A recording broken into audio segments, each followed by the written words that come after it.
Hey, today I'm going to tell you guys about my first day at Schneider National and walk you through my whole experience with getting my truck and doing my first load. I'm also going to give you an honest 1 month review of my time here. So, without further ado, let's get started.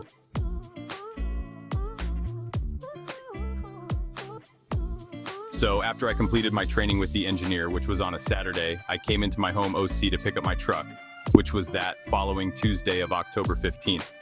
Oh, and I just want to apologize for these late videos once again. I really would like to drop at a more timely manner, but the app I edit my videos on be on straight bullshit as far as price and whatnot. I'm trying to find a better editing program that isn't so money hungry and is actually good and reliable. But that can be a video for another day, which I might actually do. But anyways, I get to my truck at the OC on Tuesday to do my walk around with an OSR. I tweaked though, because when I pulled up, I went straight to the service advisor to grab the keys. I misread the email they sent me. I was supposed to actually link with the OSR in the office and have him accompany me to get the truck. But with me going to get the truck myself, put me ahead of the game a little because he was still doing a walk around with another driver. A driver that was my roommate in Wisconsin for a little bit and who I trained with in Coriopolis. Can't express enough how much I'm glad that roommate shit is over. Dude used to fart in his sleep and be loud on the phone. Bogus as hell, I know. But yeah, after I get the key from the service advisor, I walk down to my truck to bring it back to maintenance. Walking to the truck, I had the lowest expectations as far as the quality and the overall appeal, but the truck turned out way better than what I expected. It's a 2024 Freightliner with only 20,000 miles on it. The inside was really clean and move-in ready. Felt pretty lucky, especially considering the truck the guy I trained with got. His truck had 300,000 miles, had a big-ass dent on the side, and he said his didn't even have Bluetooth connectivity. He seemed pretty envious of mine, but that had nothing to do with me. After I bring my truck up by maintenance, I get a call from the OSR telling me he was going to meet me. Took a while to link up because at this time he was still with the other driver. But he finally pulls up after like 30 minutes to see if I needed new hoses, which I didn't. So now we pulled around the side of the OC to complete a checklist. Long story short, he gets me all equipped with the material bulk drivers are supposed to have. I want to say it went smooth, but it really didn't. It was cold and raining, and the OSR wasn't that efficient. I was there overall a good 3.5 hours. This includes having a walk around with a guy from maintenance showing you functionalities of the truck, and having a sit down with my DTL. She seems pretty cool so far, no complaints there. I have no complaints of the truck either. However, when I first got it and I did the walk around with the OSR, we had tested the pump and it was making a noise it wasn't supposed to make. So had to get that taken care of after I completed my first load.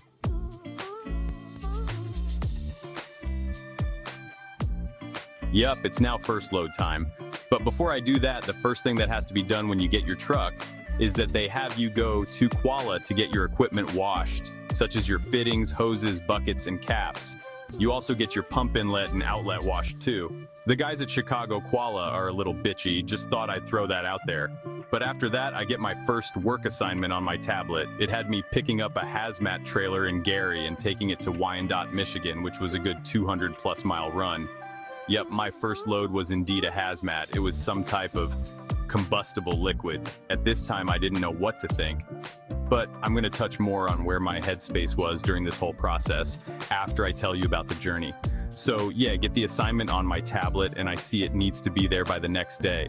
With me being a do it now and get it out the way type of person, I wanted to jump on it as soon as possible. But my overeager ass forgot how the hour of service stuff went. I didn't have much time on my clock to work with, so I had to shut down fairly early in my drive. I think I only drove 60 miles from the terminal. I was able to park at a really big rest area, which I prefer over truck stops. But long story short, the task went pretty well. There was a bit of confusion when I pulled up, however. They thought I was live unloading when I was really just dropping the trailer, so I had to let that be known. After I left there, I went to a Quala in the area to pick up a trailer to bring back to the Gary OC. That went smooth as well.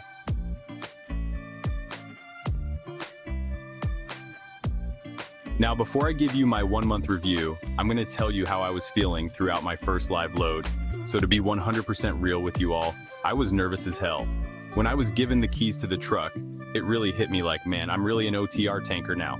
The responsibility of driving an 80,000 pound vehicle, hauling thousands of dollars worth of liquid miles to a destination, rests in my hands.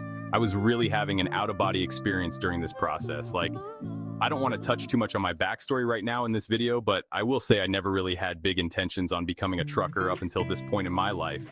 When I was younger, I would always see these big-ass semis with the 53-foot trailers on the streets and just think to myself like, bro, that shit looks insane.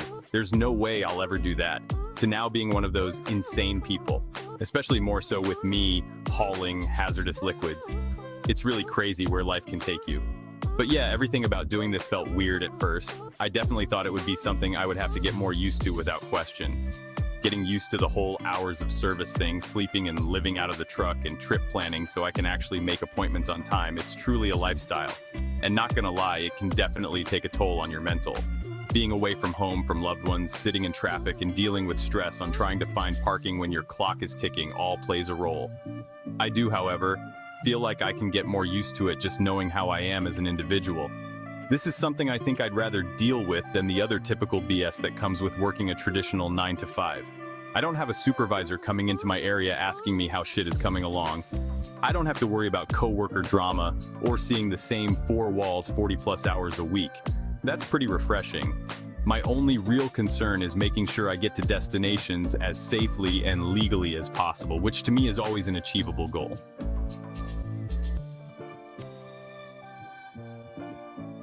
So now I want to give you all my 1-month review of Schneider National. I technically have really been with the company since August, but I've only been driving for them for over a month now, as it is November as I make this video. So if I had to give this company a rating from a scale of 1 to 10, I'd give this place a solid 6. The preparation of turning you into a semi-driver is crazy good. The things you learn here you're not going to learn at 160 driving school or probably anywhere else. I don't want to say they teach you everything when it comes to trucking, because I really feel a lot of things are learned through individual real-world experience, but they're pretty damn close. The CAT program was extensive but ultimately needed. They legit want you to succeed. I have no complaints about their equipment. I've had no issues so far with that. The trucks are governed at 65, however, which I don't mind.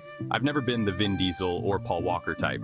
I like how they have OCs in different cities so you can handle your business such as showering, washing clothes, eating, or taking resets while you're OTR. But not all OCs are created equal. Some are weak as hell as far as quality and not having the amenities you need. But I'm going to tell you a big reason why I couldn't give this company higher than a 6. But I'm pretty sure a lot of you already know why. It's without question the pay. I bullshit you not, the pay is disrespectfully bad. Like, I knew coming into Schneider that the pay wasn't anything to brag about and I wanted to be more focused on getting the experience, but my God, it really hits you after working through a pay period and actually getting a check. To give you perspective, I make $12 an hour on 44 cents per mile.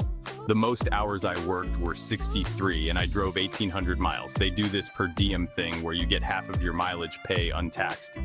Some of you might know some about it. Let me know in the comments if I'm tweaking for doing the per diem thing. But the check came out to be $844 and some change. My deductions were only $70-something, so I grossed like $914. Just horrible. Keep in mind, I'm over the road and drive tanker. But I'm getting paid like an Amazon delivery driver that doesn't need a CDL. I remember when I first applied here, my recruiter said I would average 2,000 miles, which I have yet to see. But even if I did, I still don't think I would sniff the 1,200 to 1,400 a week that they advertise on their website.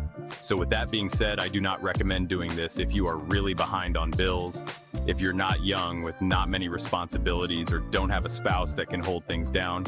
I'm referring to the CAT program as a whole. The pay throughout is only $10 an hour and it's for 7 weeks depending on your progress. And when you start getting loads, the checks are abysmal. It's even times when you'll be laid over, not going anywhere, waiting on a load. And this is not just me.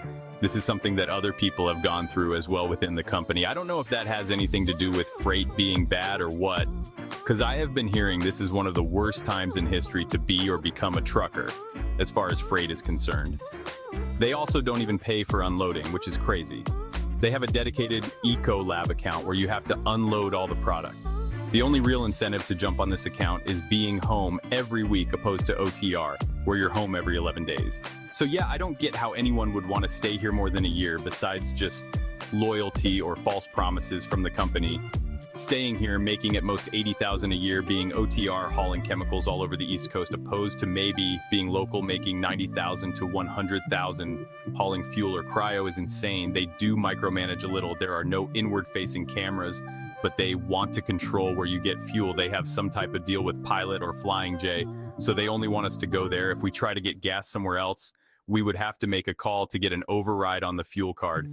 Pretty annoying, but they have something called fuel solutions. These are like recommended pilot stops they want you to take en route to your destination whenever you're getting low on fuel. They also want to train you to death.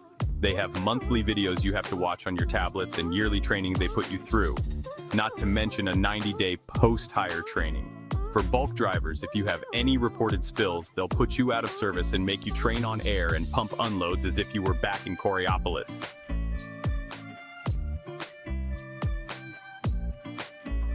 I thought about making a video breaking down my pay, but it's nothing to show for real. I ain't making shit, but all in all, it's a decent trucking company. Their practices are very puppy mill-like, and because of that, I feel like I am very expendable. I do feel there's little margin for error for me, but they do take a chance on you and mold you into a safety freak, which provides a great opportunity for people who don't have many options or just want a change of scenery from their current careers. I really hope this will be the start of big things for me in the future. I have pretty high hopes. I hope these Schneider videos I have dropped have given some of you a good perspective on the company if you're thinking about joining. Like I said, this is a great introduction type company. This place I feel like will definitely provide a good foundation to build off of. Just don't expect to eat steak and lobster every day while working here. I'll still keep the ramen on standby, as a matter of fact. Keep your expectations low and your tolerance high. This is the model I'm trying to stick by while working here. And I just want to say thank you to the people who have been following this journey so far and the support. I made these videos for the people who were like me and were curious about becoming a trucker with the Orange Company. I know they advertise like crazy about hiring, and I know people wonder if it's worth it or not. So it was cool to give you all intel with these training updates and whatnot. I tried to be as transparent as possible. I didn't want to come off as someone who's capping for Schneider to get referral bonuses or something, because I could care less about any of that. I'll still make videos regarding my trucking journey because I do like doing them. But this will probably be the conclusion of me discussing Schneider in particular. I'm going to come with job story times, side hustle story times, and more. Thanks for tuning in, and as always, good luck to you in your future endeavors.